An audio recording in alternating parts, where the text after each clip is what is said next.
I now give the floor to those council members who wish to make statements.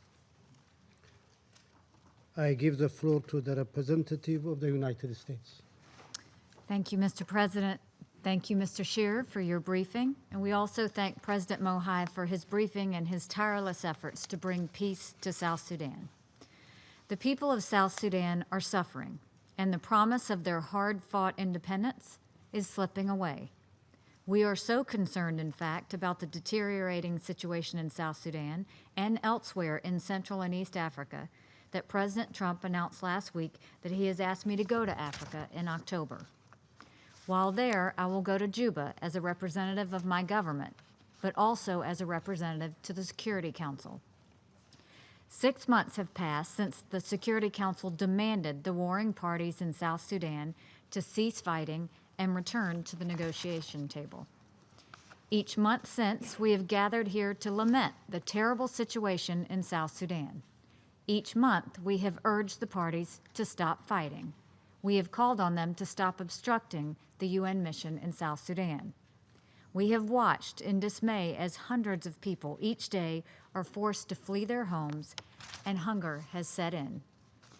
Each month, we have watched the situation in South Sudan become worse, not better, and we issue still more calls to action. We're disappointed this council refuses to stem the flow of arms to South Sudan or to punish those who victimize their own people. Still, we know the real responsibility and power for change lies with South Sudan's leaders. But so far, the government of South Sudan has not responded to the pleas of this council to create an inclusive government and put an end to the fighting.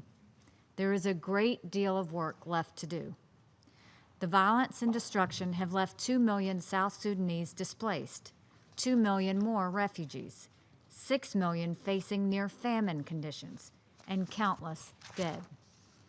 The impact on children has been especially severe. 17,000 children have been abducted or recruited into armed groups. More than 15,000 children have been pulled apart from their family and other loved ones. More than 1.1 million children face acute malnutrition, and barely half of school-aged children are in the classrooms.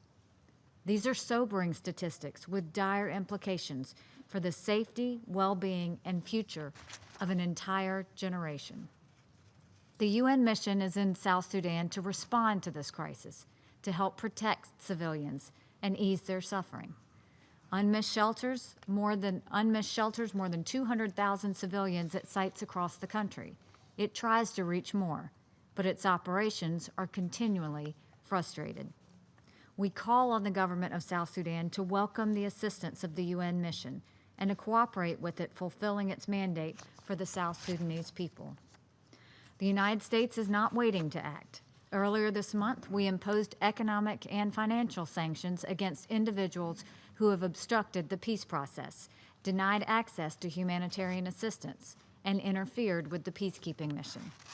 The United States will do what it can to reduce the suffering in South Sudan, and the Security Council and regional actors must do more.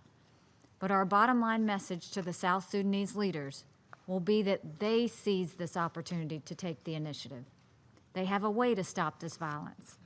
The Intergovernmental Authority on Development has presented them with a way to resuscitate the peace agreement and to do so quickly.